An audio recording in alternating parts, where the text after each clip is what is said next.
We are students of the art of play, And we do this show called The Art of Play. a show for the players who ask why. I'm Vi. And I'm Gaia. So Gaia, what's our topic today? So today we're going to be choosing a topic that is scarcely talked about, but quite vitally important for understanding general game design or just design in general. Today we're going to be talking about game literacy. So to give a quick introduction to what game literacy is before we really get into the material, think of it like this. If someone's literate, they can read. If they have a higher level of literacy, they can read more complex and deep books. The same is true for gaming. If you're literate in terms of video games, you can play and understand the average game. And the more advanced your literacy is, the more advanced type of game or difficulty or mode that you can play on. You can think of this a little bit like kids' games versus sort of like more adults' games, right? There's chained reactions that if you understand the basics of, sort of beginner games, you can move on to harder games. And I think the thing is, this doesn't get talked about a lot in video gaming because it's almost a given, right? If you play video games, you can play video games. Yeah, it's kind of like talking about your target audience more than anything. Yeah, and it's one of those things where a lot of games that have sequels will build on the previous game. So, I'm thinking about like games like The Witcher 3, where there were previous ones, or even any of the Final Fantasy games.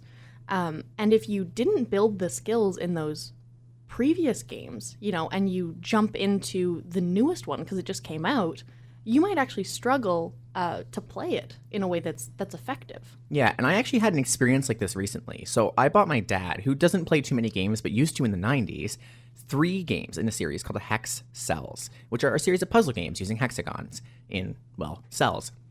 Now the problem is, in the way that they name the games, the third game comes alphabetically before the second game. So it goes, if you were to order things alphabetically, it goes game 1, game 3, game 2. Now my dad beat the first game and wanted to move on to game 2, but downloaded the third one thinking it was the second, because it doesn't have like the number 2 in it. These are names like Infinite or Super or something like that. Right. And he was talking to me, complaining about how there's things he just doesn't understand in the game because it feels like it hasn't been taught to him. And he was right. It quite literally hadn't been taught to him because it was taught in the second game, and the developer never thought that he had to reteach it. And these are quite quick, quite cheap games, like less than $1 each. Mm-hmm. So fair assumption to make, but still. So this is something that I think we really need to dig into as a topic and understand game literacy. So let me ask you, Vi, a question. Have you ever had a circumstance where you had a friend you wanted to play a game with and you give them the controller and they have to ask where buttons are or how to jump or how to do basic actions? Actually, the opposite. I've been handed games. I remember when I was a kid, because there was a hiatus in my gaming career. Sure, let's say career. Okay, I like it. Where like I grew up playing, games on a DS. Like I had one of the original ones. That was great. And then I went for a while not playing a whole lot of stuff. And then at a friend's house, I was playing Halo or something, or whatever that big first-person shooter was at the time. On the Xbox 360? Who knows? That was probably Halo, yeah. Yeah. And so they handed me the controller, didn't explain anything, and we jumped into like an online game, right? So not like a level or something.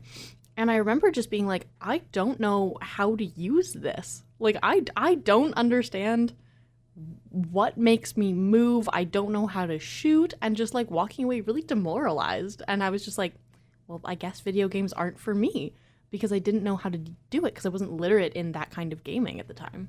Yeah, so what you're experiencing here is a lack of basic game literacy, a lack of basic understanding on how that type of game works. How do you behave in a 3D space on a 2D screen with a controller in your hand while staring at something a few meters away?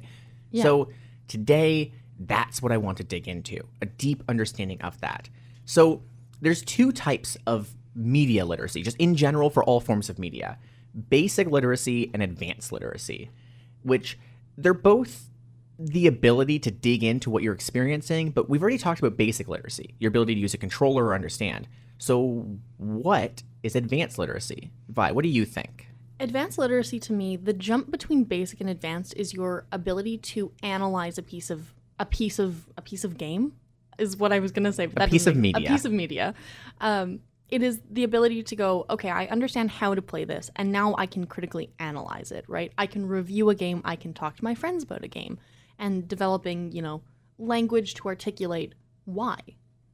Yeah, exactly. Now, there is a third category that some people like to include in this discussion, and that's creative literacy. I like creative literacy, but we're going to talk about it later. Yeah, so just to kind of put the cap on that discussion quickly, literacy is your ability to read, not necessarily your ability to write.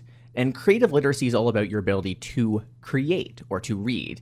The average person with very basic game literacy but very high computer science literacy could recreate Pong or other games, but they didn't have that deep literacy required for some of the more advanced stuff we have. So I think creative literacy kind of sits on its own as it develops alongside the other two without it itself being a form of literacy. Yeah, I like to think of these as a little bit of a spectrum, right? You begin by making basic literacy for yourself. That's not a good phrase. You begin by understanding literacy. Yeah, right? learning to become read. Literate. And then you get to analyze it, right? You get that advanced stage. And then further from analyzing it, you can go, well, what makes this game successful to me? Why do I think that's true? Then you can go on to creating games. And I think, because we also talk about tabletop RPGs, that goes from, playing the game and maybe listening to a couple of podcasts to understanding what's working in those games and what's working in your personal games to then building another game. That doesn't mean necessarily building a new system, though that's totally something you can do. That might just be, okay, I want to build something that isn't from a module. I want to do something like I want to homebrew a whole game. Yeah. So we're going to be dividing this episode into two halves. For the first 20 to 30 minutes, we're going to be discussing basic literacy, your ability to read overall. And then for the next 20 minutes after, we're going to move on to advanced literacy, which itself has to be split into two separate categories for our discussion. So before we dig into this, I do want to ask the final question of why do we care? So there's two answers to this, one for basic literacy and one for advanced literacy. The first thing is basic literacy is the barrier of entry. Your ability to read is the barrier of entry to picking up a book. And your ability to read better lets you pick up better books, right? The same thing is true for gaming. Think about how once tabletop RPGs have become mainstream and people gained that basic literacy in them, even not advanced yet, we started seeing a growth in online platforms and new books and entirely new systems and new campaigns and podcasts and content to buy and character builders and items that you can get and merch and dice and so many others because we had a larger community with basic literacy who wanted to see those things. So basic literacy is the barrier of entry for a person and the barrier to success for the franchise. And this comes, I think, back to, I'm just going to throw back to our depth versus complexity episode, right? Where it was a while ago, hey? That was a while ago, yeah. Where those basic literacy pieces are supported by your complex and depth of a game. Yeah. Yeah. And for the other reason why we care, we need to talk about why we care about advanced literacy. Now, advanced literacy is the barrier to achieving actual meaning and development. Games, movies, books, and entertainment as a whole act as tools to teach, learn, and to experience, and importantly, to inspire people. In the past, they were a medium to begin political discussion in environments where such political discussion could have been dangerous. And today, it inspires people into stuff like the sciences or engineering or even to the more artistic arts, right? Understanding deeper meaning lets us have this impact. It lets us send a message and open discussion on things like philosophy, law, politics, things that are vitally important but difficult to understand mentally. It lets you understand books like War and Peace or the works of Nietzsche, for example, and if you can spell that even more. So it matters a lot. It matters a lot to have this advanced literacy. But beyond just these intense topics, understanding of advanced literacy lets us deliver narratives and mechanics that require a much deeper level of experience, but brings much greater satisfaction. Imagine if every single shooter game was just a series of hide-and-shoot exercises. You'd probably hate them immediately. Actually, that's why people hated the genre of what was like sepia-filtered brown shooters back in the day, which is what people called them, right? But instead, by adding tools such as strategy or tactics or item interactions or flanking or team commands or more, these games became more enjoyable and rewarding for the player. But they required a deeper level of understanding. So what we end up with is basic literacy matters because it's the barrier for existence, And advanced literacy matters because it's the barrier for meaning within our industry. Historically, I like to think of this a little bit like the difference between folk tales and like printed stories. Like, you can hear the same story told to you generations, right? But then once a society or a culture, builds the ability to read, and we get the printing press, we get a whole influx of other cultural fairy tales, and not even that, but just political thought and just other ways of thinking, right? So once you overcome the barrier of being able to understand more information, then we're into that advanced piece where you can analyze things that you used to know and things that you have a basic understanding of, and then the influx of new ideas from other people, other games, other cultures, and that sort of thing. Yeah, exactly. So, without any further ado, let us dig into basic literacy. So, we've already defined basic literacy earlier on, the ability to play and understand what's happening in a game enough to progress. Now, this doesn't always mean the ability to complete a game. Completing games, especially to 100%, can be very difficult for people without super advanced literacy, and honestly more time than is reasonable on their hands. There's a reason why it tends to be teenagers who complete the most games, because they have the free time and literacy at the same time. So you don't even really have to have the skills to finish the game, but rather the knowledge and ability to understand the game up to a point enough to discuss it. So have a meaningful discussion. Think of it like this.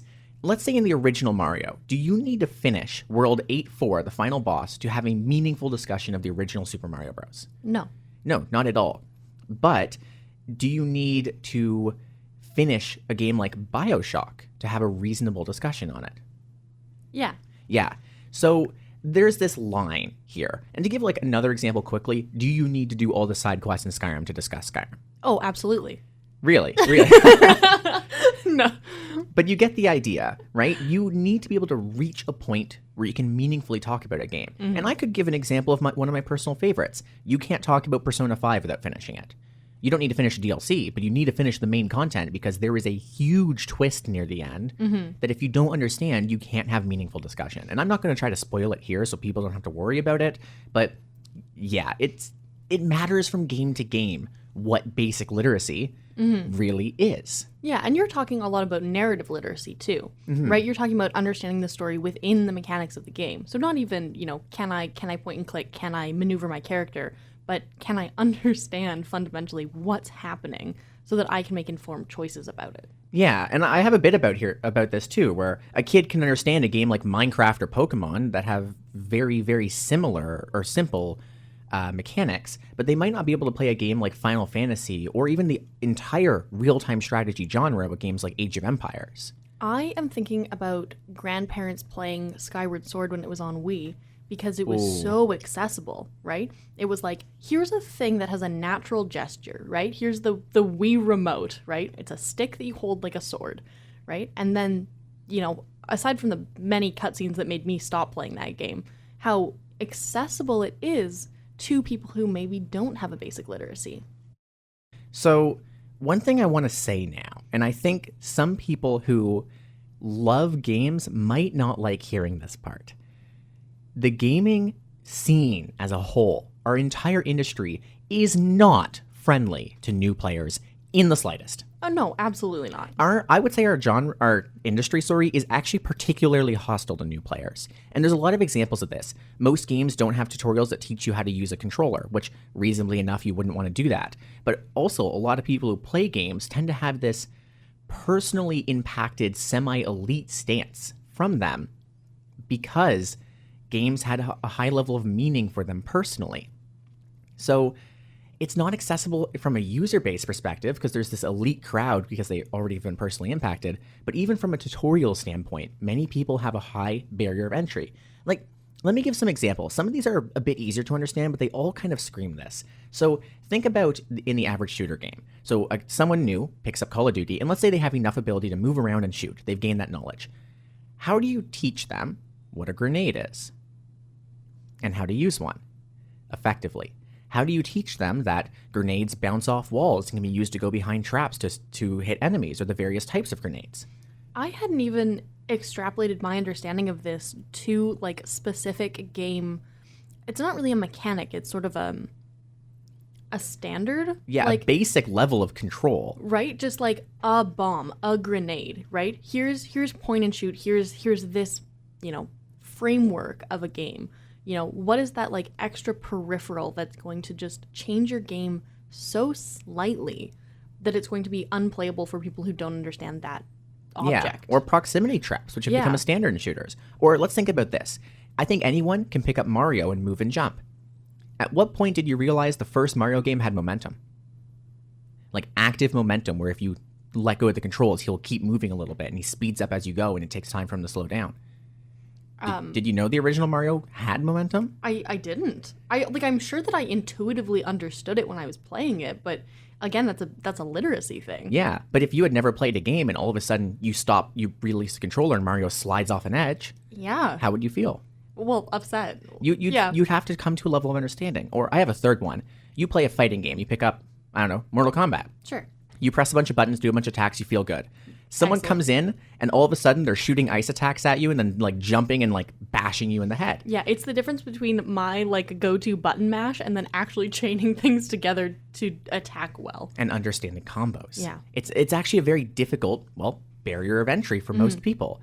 Just fighting game combos. Oh, here's a really good example. So in the fighting style in Breath of the Wild has a very, very different feel than a fighting style in the same series of games in Age of Calamity, which is just a hack and slash brawler. Yeah, or even, we could even say Ocarina of Time, a mainline game that has been recreated multiple times now.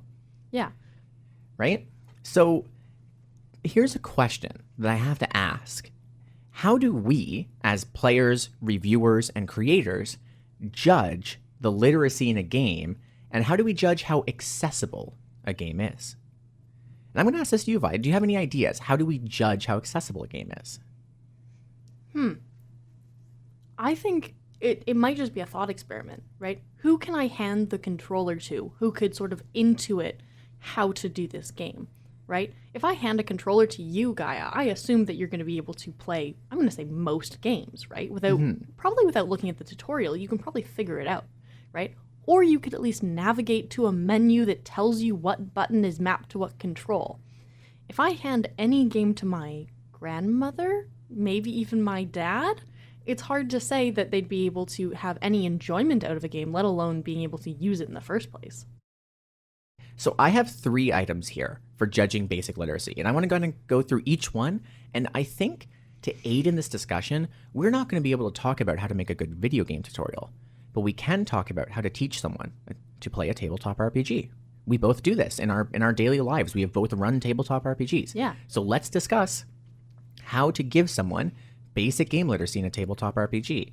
And we've both taught new players. You have one in your current game. I've taught 3 people now. There's actually 2 in the current game. There's one 2. of them's just doing so well that you don't notice. I know exactly who it is now. So here is the first discussion I want to have, right? How do we teach basic literacy without babying a player? I think this comes down to we've talked about it, I think, in our tutorials, right? If you allow them to feel cool in the moment, if you allow them to be successful completing a little objective, I think I can throw this back actually to our very first game of the new our new campaign. Our new campaign, yes. There is, a big structured world event happening. It's in motion. But in the first game, the quest that I gave everybody was just a little puzzle. It was like, here's a very heavy object. It has to go to the top of a mountain, and you have a countdown timer. I was like, this is not how the spell sending or message or whatever works, but you now have an active timer because somebody needs this thing now. And it was just a combination of how do you use the tools that you have as a character and just like your brain. How do you problem solve as a group to get this thing from A to B, right? So just an exercise on teamwork, on, like using spells and abilities in a way that like impacted an object, and then obviously completing the exercise, right? In a way that I could moderate, right? I could be like, oh yeah, you guys have a lot of time. Oh, you guys don't have a lot of time. Oh, we're cutting it really close, without having like an actual timer up. So it's a little bit fluid in allowing people to explore options. Yeah, and I think what you're really getting at the heart of is Tutorials should be an active learning event where a player is doing something rather than being taught, but at every step of the way, the game master or the game itself is able to stop and say, here's where you should look, let's look at this together. Right? As a DM, what that really means is sitting down with a player and saying, okay, so we have to deliver this item quickly up a hill, so let's look at your abilities and see if we have anything that you can use to speed us up. Right? What's your movement speed? Okay, that means you can move this fast generally in this time, right? And so just for a little bit of context, we started with a bunch of people who were like unloading a ship, and then by the end of it, we had a half-orc and a fairy moving at like 120 feet per 6 seconds or something like that. So just with everybody's stuff chained together to be like, how fast can you move? Yeah. Yeah. And we've done a whole episode on tutorials, so we don't need to stick around here too long. But I would also point back to an example I gave in our original episode about tutorials, which was the Spelunky 2 example. I was just going to bring up Spelunky. Yeah. It's the same brain today. The same brain. So in this game, the tutorial is often speedrun as a challenge for players. Yeah. And it says, here's a basic level, go through it as quick as you can. We'll put a timer on screen, but everything you need to do, the controls, are there and visible for you, which is a wonderful, you can ignore it or use it, and if you really want, you can speedrun it. And you have to do this before playing the main game. You have to do it at least once. And it's honestly really good because if you screw up, it says, press this button to restart. Yeah. And it doesn't baby you, right? If you're sort of a veteran player moving into this, you're like, oh, okay, let me try this. Let me see how good I can get at it. Yeah. But if you're picking up the game for the first time, you can do it slowly and still feel a pretty significant level of accomplishment. Yeah, that was actually when I first played it, it was my first time playing a Spelunky game, though I had watched content on it, so I already had the idea. And of course, I have a lot of game literacy because I've played over 8,000 hours on my Steam account by the time I pressed launch on that game. Too many. Just a few too many. I will say that, you're bringing up watching games, and I think that's also a really good place to build basic literacy. I played like 2nd edition D&D when I was a kid with my dad, which was rough because we just sort of role played and then we had the character sheets, and like my brother was like 8. So we're not really going to use it. Yeah. And I didn't pick it up again until after I had listened to shows like The Adventure Zone and Friends at the Table and stuff like that, where I understood like, okay, if I want to do this action, then that's going to take this role. And like that kind of basic understanding, like, I'm going to say this right now. If you've listened to any D&D podcast or tabletop RPG podcast, you can DM a game, right? And I think that's a good format for what is basic literacy and what is advanced literacy. If you can play the game, that's pretty basic. If you can consume content about the game, basic literacy. If you can DM the game, if you can sort of referee for other people, now you've hit that other level, right? Now you're into advanced literacy. Yeah. And let me give another kind of point of discussion that I think is very valuable for helping improve literacy for new players. Let me ask, how often should a player be able to access a tutorial or ask for help? I'm going to say whenever. Whenever. Now, and the reason I'm going to say this is because I personally have to take breaks between gaming because of how my life is structured. Oh, yeah, same. And I will come back to games and be like, okay, wait a minute. How do I do that thing I remember doing, right? It's not in my hands anymore. I don't remember what button instinctually to press, but I do know that there's a map of it somewhere or there's a tutorial that I can go back to, and that's always really valuable. Yeah. Weirdly enough, and I know that you are going to be shocked by my inclusion of this game. Oh, God. I think back to Persona 5. Oh, what? Yes, of course. Where it didn't just have access to tutorial at all times. It was on the main pause screen. It said, press this button to pause, and when you pause, there's a button that said tutorial, right? But not only that, there was a story recap section where after significant events happened in the story, a summary of it was saved into the game that you could now access to just read what happened. And now I never put down the game long enough for that to be necessary, but if you had to step away from the game for like a week, which is a reasonable thing to do if you have like exams. If you had to stop gaming for finals, okay, yeah, same brain today. Yeah, same brain today. Then being able to go back and say, oh, this is what last happened, this is what I'm doing now, is honestly vital to being able to play such a narrative-heavy game. Yeah. We already have this with books. Go back and read the last page. Right. I'm thinking of, did you ever read like the Aragon series? I did not. Okay. I feel like all 3 books, right, which were really dense and very big, came out in a span that I could read them one after the other without stopping. And then there was this huge gap between the third and last book, between their release. So the very first chapter was a recap of the events of the last 3 books, so that you didn't have to go back and read all 3 books again just to be able to read the 4th. You could just read this thing, be reminded of a couple of things, and just oh, right, okay, and then that happened, then this happened, and that's all going to be relevant, and then you could start, book 4. Yeah, and I have one more thing I want to say here. And I'm going to ask you as a DM, have you ever had this experience where a new player has come into a game and you say, don't play a spellcaster, just we're going to leave spellcasting to the side. Or you say, this class's abilities are more accessible, you should play that class. Or you say, we're going to start at lower levels so you have less things to look at. Constantly. That is my number one thing. When I walk when I walk players through character creation, I will often say, just think of a dude. Think of a person first. And then we're going to pick a class based on that, right? And if they're I kind of want him to be kind of a berserker, kind of thing, then I'm great. Barbarian. You're playing a barbarian, don't worry about anything else. And we just go from there, right? So a lot of it comes down to, I know that I have a more advanced understanding of a game than a new player. So it's up to me to be able to help them make right choices. And sometimes that means removing a choice and just saying, this is the class you're going to play. Don't worry about spells, because a lot of classes, as you level up, I'm thinking about paladins in particular, don't start off with a lot of magic. And but then they get a lot as they get go. a lot as they go. So that's a really good way to start to understand how to use magic in D&D, is to play a class that doesn't start with a lot of magic. Yeah. So what you're hitting on here is the simplification of game systems, presenting an easier, more simple to understand, less intense version of the system in the game, and adding on to it as you go.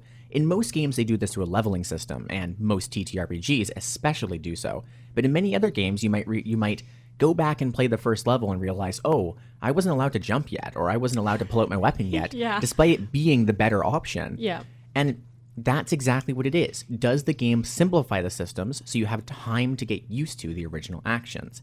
And now we could go on and on about other steps a person could take to improve basic literacy within their game and make it more accessible, but I think we've gotten at the heart of it. You need to give an accessible but fun tutorial that doesn't try to teach the player, but tries to give them a bit of the experience in a way that helps them learn. You need to make sure they can access information and help at all times, and you need to give them a safe learning environment for even a small bit of time for them to be able to practice with systems and get familiar with them. Yeah, I'm thinking of a lot of games that have kinds of progression. I'm starting a Blades in the Dark game that's going to be just a one-shot, and none of the players have ever touched this game before, right? But some of the ways that you build your skills in that game is the point buy system, right? Where each class has points in specific categories, and then you get to allocate 4 other points to different stats. And I remember getting messages from players being how does this work? And I was okay, really easy. If it has dots on it, don't add to it right now. If you want to add some dots to anything else, those are skills. And then you get to, unlock different other skills later. But it all is fairly simple. So, if you want to judge a game by how accessible it is, well, your metrics is, how do players perform when they start playing? And I know I hate to give this, well, it depends answer, because I know our last episode was full of it, but in reality, it does depend. How well does a new player react to your game? Go and play test, go experience, and think to yourself, if I didn't know how to use a controller, could I even pick up this game? Mm-hmm. And if not, how can I make it so I can? And you have to be thinking about it probably even before early development. Don't write a full D&D campaign for players who have full experience and then invite a bunch of new players to it. Mm-hmm. You're going to have to build something for those new players specifically. And it's important to think if a game that you're playing has done that for you or for the people that you care about. Yeah, a lot of this is coming down to understanding your audience. Not necessarily target audience. We're not talking about building a game, but just who is going to be able to pick this up and play it. And, if you want lots of people, then you have to start at a very basic level. If you're looking to only have kind of elite players, right, you only want level 9 casters, well, then we're building a fundamentally different game. Yeah. And don't get me wrong, it's okay if a game requires a higher level of literacy to play. But it's a good idea to advertise it. And if you've ever picked up a game and you're like, whoa, this is way harder than I expected, you found a game that didn't advertise itself well for its difficulty or didn't build a good system for learning. I'm going to bring up one very specific example. One of my friends did a one-shot with a group where we didn't build the D&D characters. They were just like, think of a guy and then show up, like a guy from this world. And so we all came with, people, and then basically we got body swapped into like level 20 characters. But the thing is, part of the reveal of that was all of us being like, I want to try to cast magic. And then once there was a moment where like you got all your weapons and stuff and somebody like told you who you were. Right. Then we got the character sheets.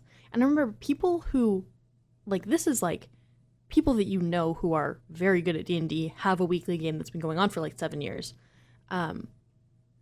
Being given a level 20 character where they didn't choose the spells, they had this huge list, and then it was a combat heavy game, was like, these are people who have advanced literacy, but you didn't give them any of the time that they needed to like understand what the heck this character is and how to play it, right? So even though they're literate, you didn't consider your audience in the context of, playing that game. Exactly. And I think that gives us a good spot to transition our discussion a bit. We understand basic literacy, the ability to understand a game well and be able to play it. And admittedly, it's not that hard of a concept, right? If you're already literate in game meta understanding, then, like by listening to our podcast, then this part of the discussion isn't hard. Yeah. So let's get to the hard part. We now need to talk about advanced literacy. And admittedly, advanced literacy is quite advanced to understand. You need some advanced literacy to understand advanced literacy, admittedly. Mm-hmm. So we can't really quantify advanced literacy as easily. You can't measure if a person presses the right buttons at the right time or can summarize a story for you in their own words through paraphrasing. You can't give someone a school test on advanced literacy as easily. That's at least what universities do, and even then, they can find it quite difficult. Yeah, this is a very abstract concept that's really hard to say, this is how you do it well, and this is how you do it, less well. Yeah, so let's summarize advanced literacy in a specific way that's good for me. I could go grab my quantum mechanics textbook and give it to you, Vi, and you could read it. Please don't, though. You could read it and get some meaning out of it, but you would understand none of the math, and you'd probably miss most of the concepts from it. Yeah. Because you don't have the specific literacy in that area, despite you being incredibly well educated in your own field, right? And in much the same way, if you gave me one of your textbooks, I wouldn't be able to understand them easily. It would take me a while. I'm going to give you tree sylvics and my watershed stuff, and I'm going to ask you to like design a prescription for a block layout. Like, there are 4 separate things in that one statement I do not understand. Exactly, right? So even though I know that you're very intelligent and could pick it up really quickly, you don't have the advanced literacy to be able to know that you should be planting red maple here and balsam fir over there. Yeah. And now, not all of our games need to really be graduate level physics textbooks, admittedly, but almost all games have a deep level of meaning and understanding that a person could gain and could achieve in what they're doing. So advanced game literacy comes from thinking deeper than the moment-to-moment events and controls you're experiencing. It's when a player walks away from a game and really thinks about what it was saying and doing, what it was teaching them, or what they got to do in the moment. So let me give kind of 2 examples here. The first example of advanced game literacy is going to match the more narrative book-like understanding that most people have come to expect. And once we have that well understood, I want to talk a little bit more about mechanics and advanced mechanical literacy. So a bit of spoilers for the Persona series here. If you are really looking to finish Persona 5 before listening to the rest of this episode, skip about 2 or 3 minutes ahead, because I need to talk about the ending of that game. So at the start of the DLC, which is called Royale for Persona 5, you learn that someone has gained the ability to quite literally change history, basically, and used it to go back and make everyone happy, right? It's a little more complicated. He actually changes everyone's perception of the world, and because all of humanity's perception changed, the world itself changed with it, and that's how the game talks about effectively Jungian psychology, which in and of itself is a difficult concept, right? And now, multiple of your party members in that game have had family members who died on them, like some who died before you met them, and some whose family member died while you were playing the game, right? And now, all of a sudden, those family members are back. and they've never been gone, never died, right? Some of your party members never suffered a permanent injury, which literally knocked them completely out of their like entire future. Another one has mastered his craft rather than struggling through it, right?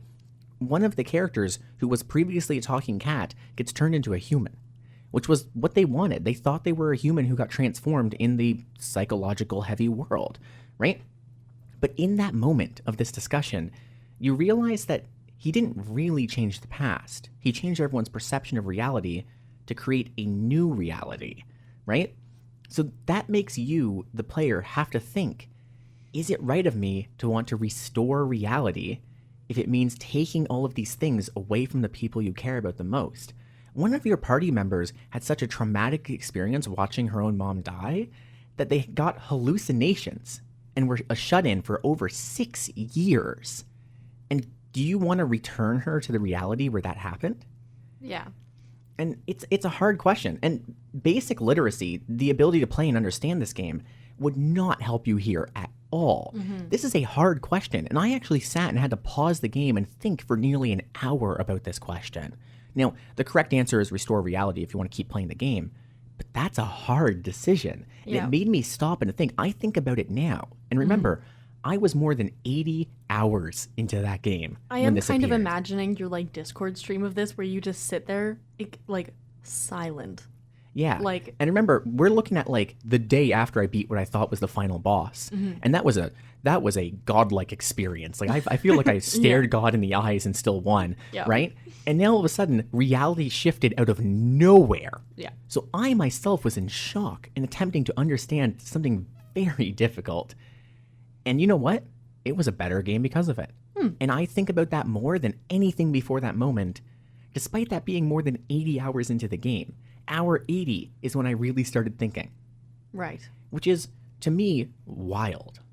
That's a long time to play a game before you hit that, like, second level. Yeah, and I feel like I hit it a few times with previous events, but this was the event that was like a turning point for me. Where you had all of the context of all of the world building in front of you, and you had built the relationships with these characters, and then to understand that, like, one choice that somebody made and the one choice that you have is going to fundamentally change all of that again is really heavy when you've just like done all of the work to understand a game, to understand a world, a place. Yeah, and remember, this was all these changes all of a sudden happened to make people happy. You have to choose misery. Yeah. Which is wild. But now let me talk a little bit about mechanical literacy and advanced mechanics in a game. Now, I could sit here and start rattling off facts about Age of Empires 2 or Civilization 6 or insert strategy game here, but I found a really good discussion during my research on admittedly a Reddit thread with a user by the name of Zoometer, Zwometer. So if they happen to listen to this episode, thank you so much. You had a very good discussion. So Divinity Original Sin 2 is a very deep game, but its barrier of entry isn't as high as others in the genre. Most people can approach it as a relatively standard modern RPG and enjoy it with the quite basic builds of thief, fighter, whatever, right? But if you're interested in more unique approaches, consider some of these actions that you can take in the game that really start to make it feel like a tabletop RPG. So you are playing the game, Vi. You're going through a dungeon, you find a chest, and you can't open it because you don't have a lockpicking skill. Shit. It requires level 10, you're level 5. Dang. So you take the chest with you. Oh. You pick it up and carry it. It takes space, but you got it. Cool. And you level up your lockpicking as you go. I like you take out the chest, lockpick it, get the items, and you're like, this game has physics. Ah. So you take a bunch of heavy things that you don't need, like bricks, and you put it in the chest, and now you have a weapon. Ooh. So you can walk, if you're in a high area, you can take out the chest and just drop it on enemies. Nice. Okay. And that one chest has given you all of this opportunity. It's just a random container that stored bricks. Cool. Right? Or think about when you're fighting undead. Now, undead in that game can be quite difficult to defeat, which is true for many games, right? But think about this, and this is true for tabletop RPGs as well. What do healing potions do? They undo things that cause death, right? They restore life. So what happens if you throw one of your healing potions at all the undead enemies? Please tell me it kills them. It kills them. That's awesome. Well, it damages them heavily. Yeah, but that still rules. And the game doesn't really tell you that as far as I've read at least. Maybe it does. it's one of those things that because you understand the game and you understand like conceptually like, oh, here's life and here's undead, that you can kind of put those two things together and just experiment a little bit. Yeah, and I have a bunch of small examples as well. You want to get more range on your attacks? Go stand on a hill or in a high up place, right? Like in real life. Want to avoid animal fights? Climb a ladder. Animals can't climb ladders, but humans will. Humans will climb ladders to attack you, right? Are there too many enemies? Use a water spell to make them wet, and then an ice spell to freeze them. Yeah. And the game does that for you, right? This game could have been another attack, cast spells, do damage, basic game, but it gave you rewards for clever thinking and using the game's mechanics to your advantage to get a better experience from it.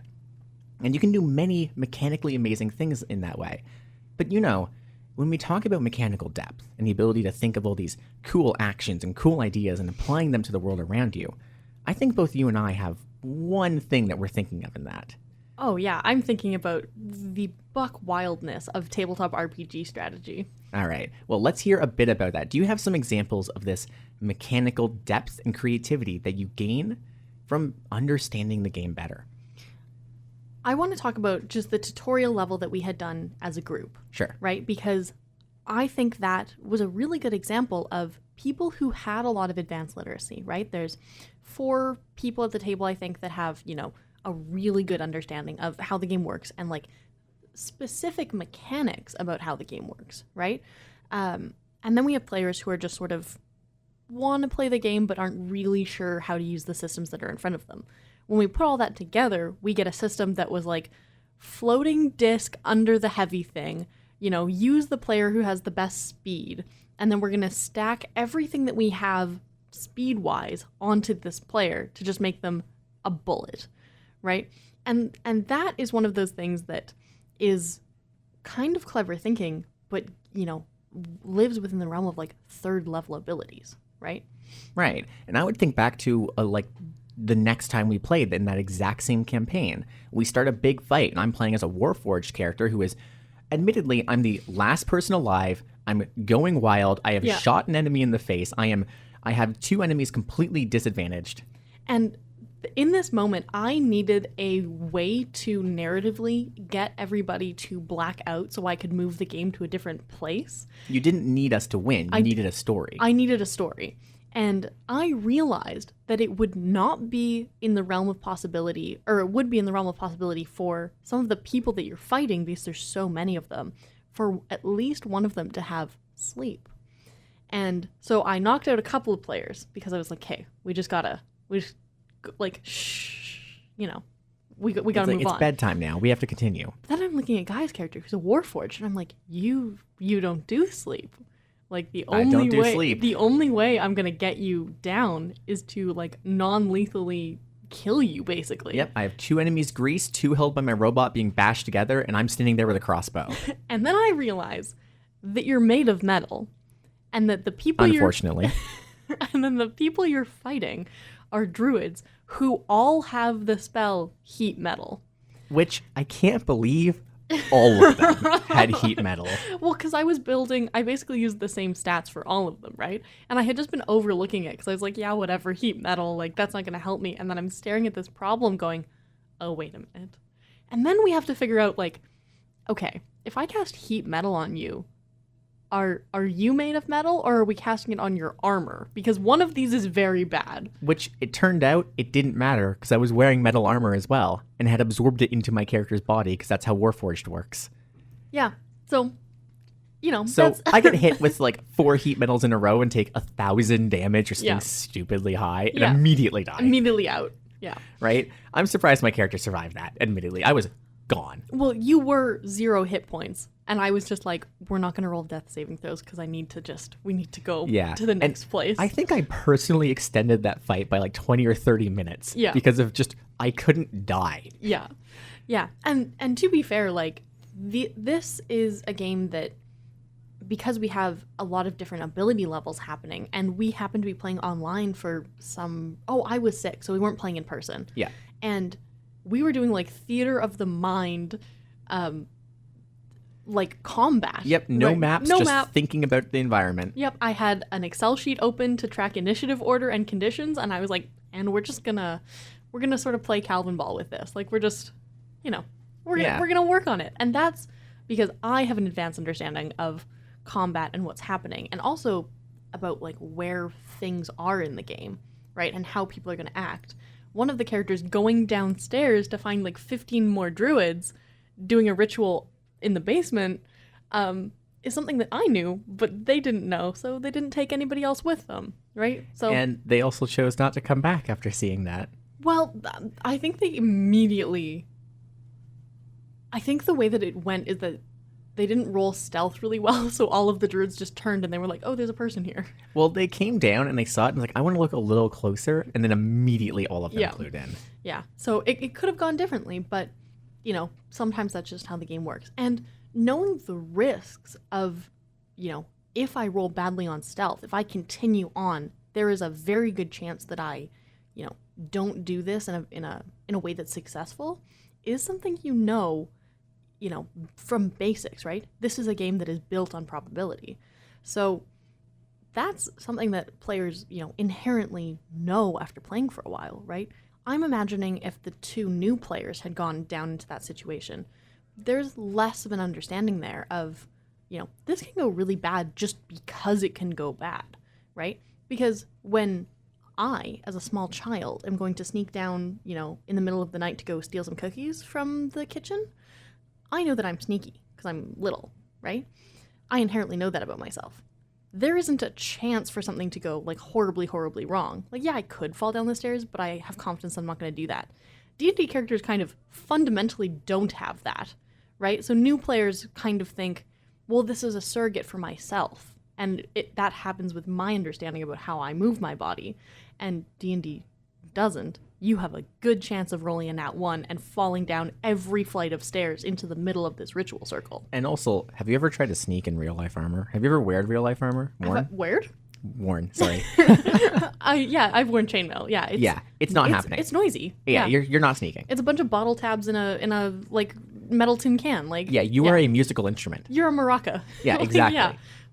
And when talking about advanced understanding, I actually have my own D&D example. I think I've brought it up on the show before, where two of my players were in a village where they got down in a fight, or one of them got down and lost a bunch of items, and the other player grabbed him and ran into a house to hide for the night. And it was like a village that had zombies, and also a dragon cult that was trying to coerce a nearby dragon that basically is what created the zombies, admittedly. Sure. Right? And they wake up the next day, and there's a note on the door from the dragon cult saying, we have your gear, you want it back, we just want to work with you, we want to talk, right? They talk to the cult, and the cult's like, all right, so here's what it is. We're willing to give you back your armor and your gear. We don't really care.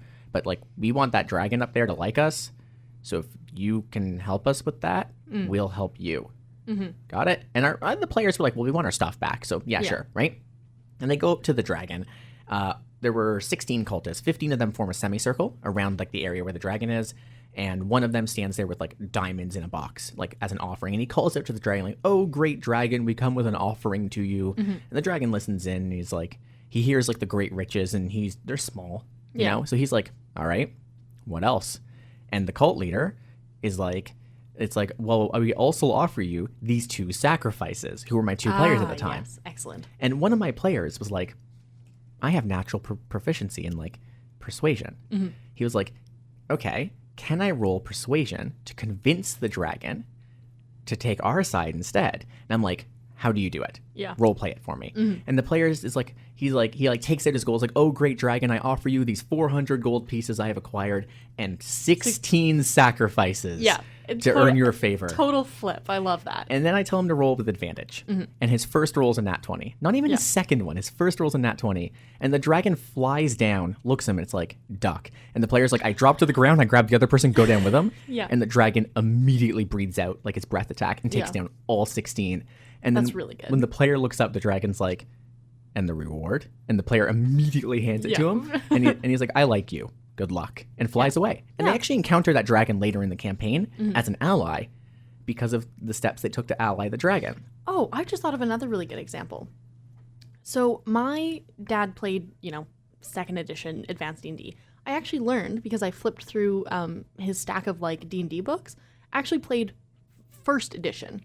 D&D Basic? Yeah, like, has a copy of the Dungeon Master's Guide that is written by Gary Gygax. It's not, like, this is a D&D book. It's like by Gary Gygax. And I was like, oh, okay, so you're like an OG player. And I remember, I think I brought this up before, but when we were doing character creation, and I've kind of only played 5th properly, right? Like I've kind of done 2nd. I kind of know what's up there, but like I'm not as proficient in it as I am in 5th. And so when I sat down, I was like, okay, I'm DMing this, so we're going to play 5th edition. And my dad looks at all of the classes, and he has a really good understanding of, you know, what each of them are and what their abilities and skill sets are.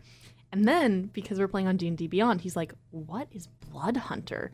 And he like flips through that, and he's like, yeah, I'm going to play that, right? Because it's the newest one. Yeah. That's the Critical Role one. Yeah, it is. And to be fair, it totally fits the theme of our campaign. It's really fun. I will throw it back in his face at some point here in a fun narrative way. Because it's been one of those things where it's like, you hear people coming up, and he's like, I no longer am a werewolf. Like, he's very clued into that. But when we were doing character creation, my mom had played D&D. I think she played like one campaign when she was in high school or university, right? Right. Not as proficient in, you know, D&D mechanics as my dad. And we're looking at stats, and I'm like looking at them and going, okay, like these seem pretty balanced. And my mom's like, where do I put the highest number?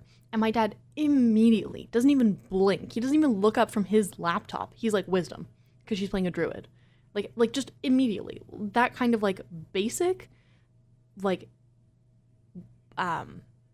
understanding that was like a split second. Like there wasn't even a thought, right?